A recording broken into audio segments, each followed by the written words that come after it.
A 7-day hike in the deep forests of North America did not have a very good effect on the relationship between old friends who went on a hike to be alone with nature in one of the most beautiful reserves, the beauty and splendor of which would be difficult to describe in words.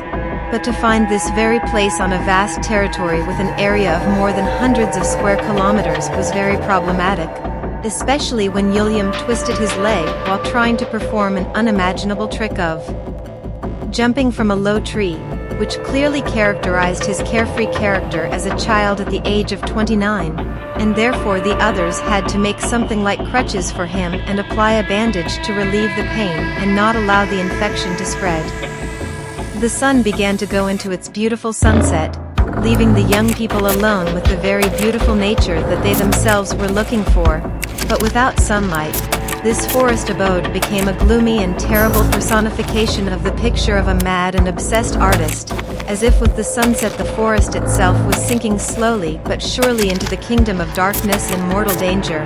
Every rustle and every cracked branch terrified all the group members, not allowing them to come to their senses from their already deplorable state.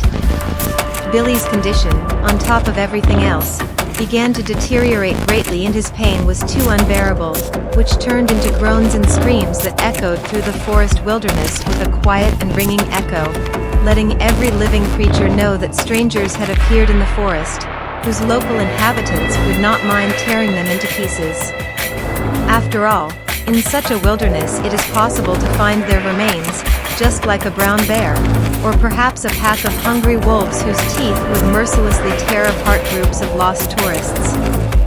Having set up their tents and getting ready to rest, the tourists lit a fire to warm up before going to bed in such a cold and dark forest, although the fire could attract dangerous predators, which obviously did not stop Michael from looking for dry branches to start a fire, because he was especially tired of being God knows where without mobile communication with the outside peace and normal orientation in space, which could have been avoided in advance if this trip had not been a spontaneous